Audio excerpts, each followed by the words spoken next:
Avez-vous déjà imaginé vous réveiller un jour et découvrir que vos filles ne parleront plus jamais, que le son de leur voix, leurs éclats de rire, les tendres « papa » avaient tout simplement disparu pour toujours? C'est précisément ce qui est arrivé à Nicolas Dubois, un multimillionnaire français. Un après-midi, cependant, rentrant plus tôt d'une réunion, il surprit ses filles jumelles, vêtues de blouses blanches, en train de jouer au docteur avec la nouvelle employée de maison. Et ce qui le foudroya, c'est que les fillettes parlaient, pour la première fois depuis la perte tragique de leur mère. Cette histoire vous bouleversera du début à la fin. Avant de commencer, abonnez-vous à notre chaîne. Nous redonnons vie aux souvenirs et aux voix qui n'ont jamais eu leur place, mais qui renferment la sagesse de toute une vie. Nicolas rentrait d'un voyage d'affaires à Shanghai lorsqu'il reçut l'appel que personne ne souhaite jamais recevoir. Son épouse, Sandrine, était décédée. Mais ce furent leurs filles jumelles, Chloé et Manon, deux enfants d'Alexandre peine 5 ans, qui subirent le contre-coup le plus terrible. Et elles souffrirent. Terriblement. Quand Nicolas arriva enfin à la grande maison de campagne près de Bordeaux, la demeure était plongée dans un silence anormal, un silence lourd, étouffant, qui semblait absorber tout l'oxygène de l'air.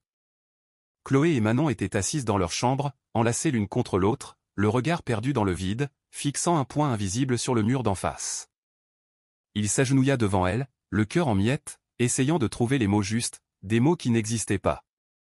Il les supplia de dire quelque chose, de lui accorder un regard, un signe, n'importe quoi. Rien. Les fillettes avaient tout simplement cessé de parler. Dans les jours qui suivirent, Nicolas fit ce que n'importe quel père désespéré aurait fait. Il contacta les plus grands spécialistes de France. C'est ainsi que le docteur Valérie Lefebvre entra en scène, une neurologue de renom, vieille amie de la famille et consultante pour le prestigieux groupe Santé France. Valérie examina les jumelles avec une attention méticuleuse et une façade de compassion.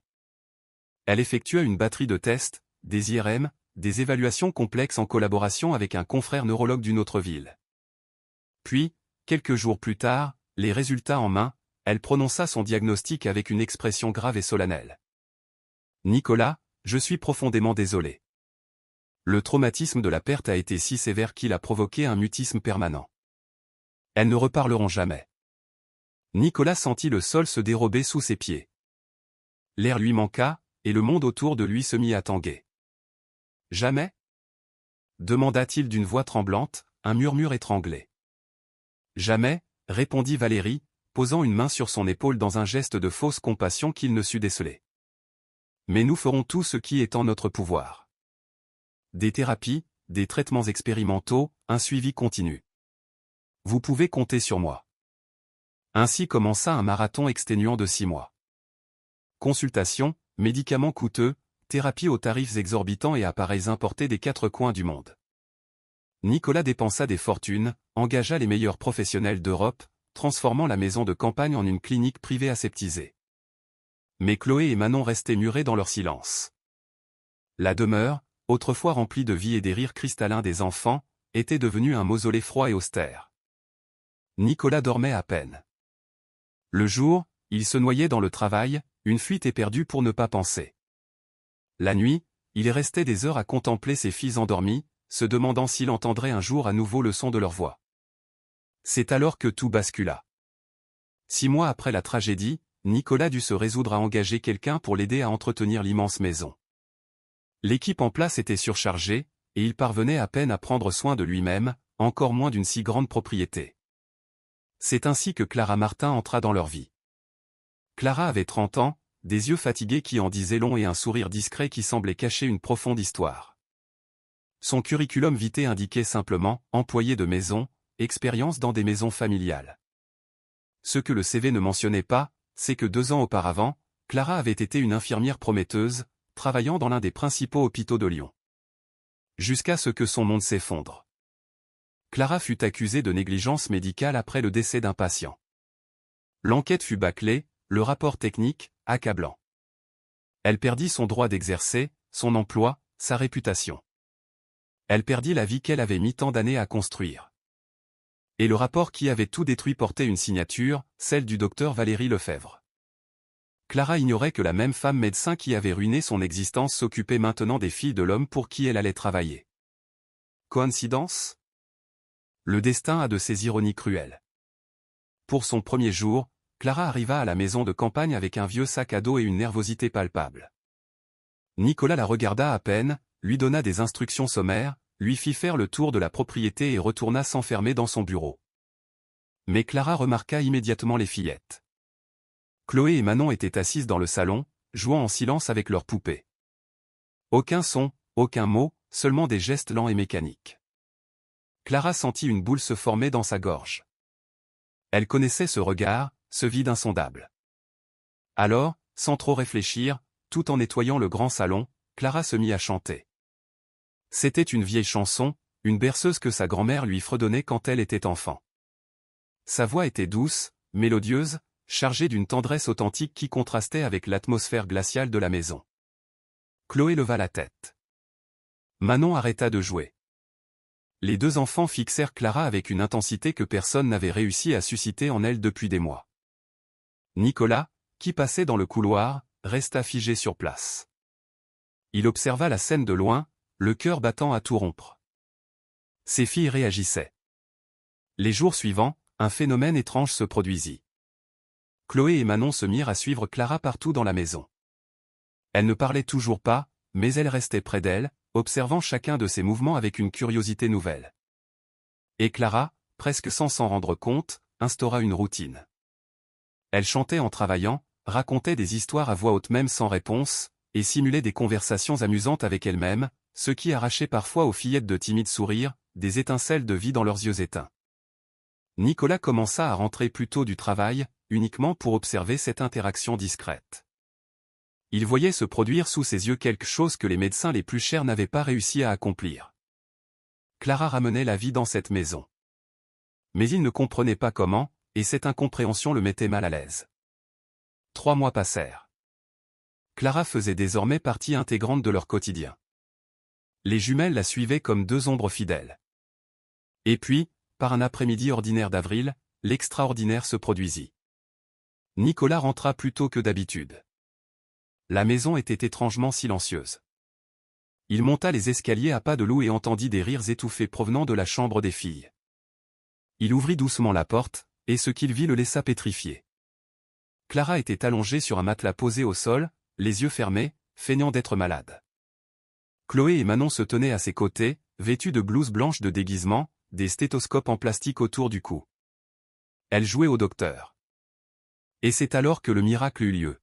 « Maman, tu dois prendre ton médicament », dit Chloé d'une voix fluette mais parfaitement claire. « Oui, maman, sinon tu ne vas pas guérir », ajouta Manon, brandissant une seringue en jouet. Nicolas sentit ses jambes flageoler. Des larmes se mirent à couler sur son visage, incontrôlables. Il porta la main à sa bouche pour étouffer un sanglot et s'effondra littéralement sur place, appuyé contre le cadre de la porte. Elles avaient parlé. Pour la première fois en si longs mois. Ses filles avaient parlé. Clara ouvrit les yeux, effrayée de voir Nicolas là, et se releva aussitôt, embarrassée.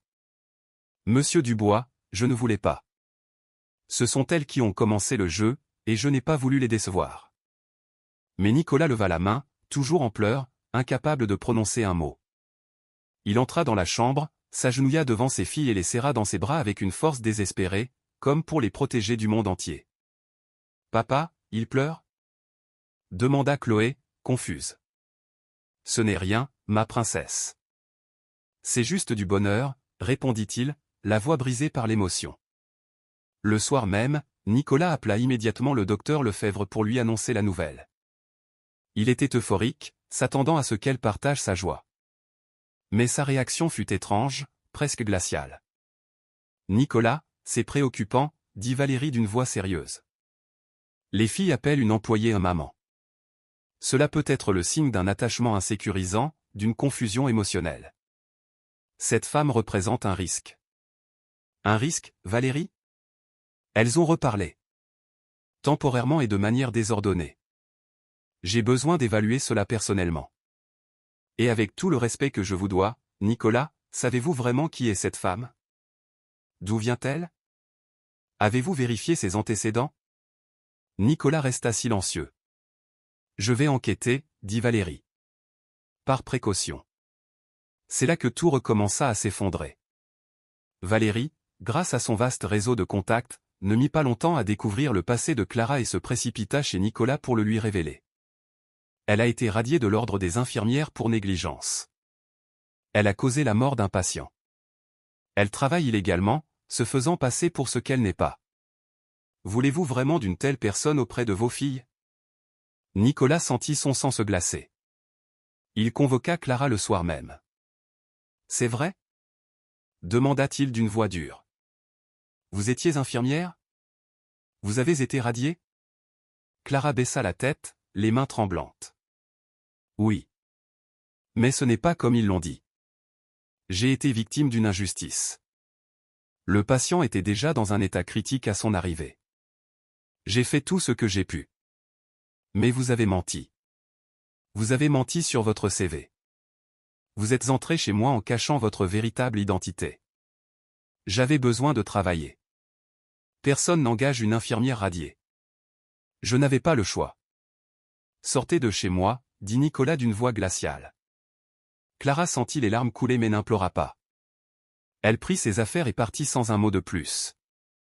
Et Chloé et Manon, qui avaient tout entendu du haut de l'escalier, retournèrent à leur silence. Les jours suivants, Nicolas tenta de reprendre la routine. Il engagea une autre personne, mais les filles régressèrent complètement. Elles ne parlaient plus. Elles restaient dans leur chambre, enlacées, le regard fixé sur la porte, comme si elles attendaient le retour de Clara. Nicolas était désespéré et furieux. Furieux contre Clara pour son mensonge. Furieux contre Valérie d'avoir eu raison. Furieux contre lui-même d'avoir laissé cette situation se produire. Mais un détail attira son attention. En cherchant des documents dans son bureau, Nicolas tomba sur un vieux rapport médical, caché au fond d'un tiroir verrouillé. Il concernait Chloé et Manon, daté de 6 mois. Signé par un certain docteur Stéphane Bernard, de Lyon. Nicolas fronça les sourcils. Il ne connaissait pas ce médecin. Pourquoi un de ces rapports se trouvait-il là? Il ouvrit le document et se mit à lire. Et plus il lisait, plus son monde s'écroulait. Le rapport disait, les patientes présentent un traumatisme émotionnel aigu et un trouble du traitement sensoriel. Diagnostic, mutisme sélectif temporaire, avec un excellent pronostic. Avec une intervention adéquate, un environnement accueillant, des stimulations sensorielles douces, de la musicothérapie et une présence affective constante, une récupération totale de la parole est attendue d'ici 3 à 6 mois. Nicolas le lut 3 fois, le souffle court. Puis, les mains tremblantes, il prit son téléphone et appela le docteur Bernard. Allô, qui est à l'appareil? Docteur Bernard, je m'appelle Nicolas Dubois. Vous avez évalué mes filles il y a 6 mois. J'ai besoin de comprendre quelque chose. Pourquoi n'ai-je jamais reçu ce rapport? Il y eut une pause à l'autre bout du fil. Monsieur Dubois, j'ai envoyé le rapport directement au docteur Valérie Lefebvre, comme elle me l'avait demandé. Elle m'a dit qu'elle vous transmettrait tout personnellement. Nicolas raccrocha et fixa le vide. Valérie avait caché le rapport. Elle avait changé le diagnostic. Elle lui avait menti. Et soudain, tout devint clair. Les traitements onéreux, les consultations interminables, l'insistance de Valérie à suivre les filles, Santé France empochant des millions avec des thérapies expérimentales. Chloé et Manon étaient des patientes modèles, un cas rare et lucratif. La rage bouillonnait en lui, mais avant toute chose, il devait en avoir le cœur net. 2 jours plus tard, Nicolas installa Chloé et Manon dans la voiture et conduisit jusqu'à Lyon. Il avait pris rendez-vous avec le docteur Bernard sans prévenir personne. Et il avait emmené Clara avec lui. Oui, Clara. Il l'avait retrouvée, s'était excusé et l'avait supplié de les accompagner, car il savait au fond de lui qu'elle était la seule personne qui comptait vraiment pour ses filles. Le cabinet du docteur Bernard était simple, accueillant. Il examina les jumelles avec calme, posa des questions, observa leur interaction avec Clara. Puis il regarda Nicolas avec un sourire tranquille. Monsieur Dubois, vos filles n'ont jamais souffert de mutisme permanent. Le diagnostic a toujours été temporaire. Le traumatisme qu'elles ont vécu nécessitait d'être traité avec de l'affection, de la présence et de la sécurité émotionnelle. Et d'après ce que je vois, il regarda Clara qui tenait la main des fillettes, elles ont trouvé exactement cela. Nicolas ferma les yeux et inspira profondément. Alors. Valérie a menti. Je ne sais pas ce que le docteur Lefebvre vous a dit, mais je peux vous affirmer que le traitement adéquat n'a jamais été la médication lourde ou les thérapies invasives. C'était l'amour, la présence, la musique, le jeu. Tout ce que cette jeune femme leur a apparemment offert, sans rien demander en retour. Nicolas regarda Clara, les yeux pleins de larmes, et pour la première fois depuis des mois, il sourit. De retour à Bordeaux, Nicolas savait ce qu'il devait faire. Mais Valérie fut plus rapide. Avant qu'il ne puisse révéler quoi que ce soit, la presse explosa avec une nouvelle dévastatrice, une infirmière radiée infiltre la maison d'un multimillionnaire et manipule des enfants vulnérables. Des photos de Clara, des articles détaillant sa prétendue négligence, des interviews de spécialistes affirmant qu'elle représentait un danger. Le service de protection de l'enfance fut saisi et Clara fut éloignée de la maison par mesure de protection. Chloé et Manon s'effondrèrent. Elles cessèrent de manger, de dormir, et retournèrent à un silence absolu. En voyant ses filles dépérir, Nicolas prit la décision la plus importante de sa vie. Il allait détruire Valérie Lefebvre. Il engagea les meilleurs enquêteurs privés de France, des auditeurs financiers, des avocats spécialisés en fraude médicale, et commença à creuser. Ce qu'ils découvrirent dépassait l'imagination. Valérie avait falsifié des diagnostics pour des dizaines de patients au fil des ans. Elle détournait des fonds de recherche, manipulait des rapports pour justifier des traitements inutiles et coûteux, utilisant Santé France comme sa plateforme d'enrichissement personnel. Et il y avait d'autres victimes, nombreuses. Parmi elles, Clara. Le cas de négligence qui avait ruiné sa carrière était un montage. Le patient était en phase terminale, son décès inévitable. Mais Valérie avait signé un faux rapport accablant Clara pour protéger un médecin influent, un de ses amis. Nicolas ressentit un mélange de dégoût et de culpabilité. Il avait cru Valérie, et il avait failli perdre ses filles à cause d'elle. Les preuves furent remises au parquet national financier. Les médias d'investigation s'emparèrent de l'affaire. En quelques semaines, le scandale était à la une de tous les journaux en France. Valérie tenta de nier, de contre-attaquer, mais les documents étaient irréfutables. Le procès fut rapide. Valérie Lefebvre fut reconnue coupable de fraude médicale, de falsification de documents, de détournement de fonds et d'association de malfaiteurs. 30 ans de prison. Perte définitive de son droit d'exercer. Restitution de toutes les sommes détournées. Et Clara fut complètement innocentée. Son dossier fut rouvert, et le rapport de Valérie annulé. Elle récupéra son droit d'exercer et reçut des excuses publiques. Mais rien de tout cela n'avait autant d'importance que ce qui se passa le jour où elle retourna à la maison de campagne. Nicolas lui ouvrit la porte. Clara se tenait là, nerveuse, une petite valise à la main. « Les filles ont demandé que tu reviennes, » dit-il, la voix étranglée. Et de l'intérieur de la maison, deux voix crièrent à l'unisson, « Clara !» Chloé et Manon dévalèrent les escaliers et se jetèrent dans ses bras, pleurant, riant, parlant sans s'arrêter. « Tu es revenu. On savait que tu reviendrais.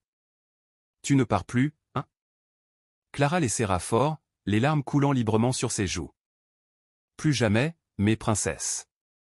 Plus jamais. » Nicolas observait la scène de loin et comprit enfin. Tout ce dont ses filles avaient besoin ne pouvait s'acheter.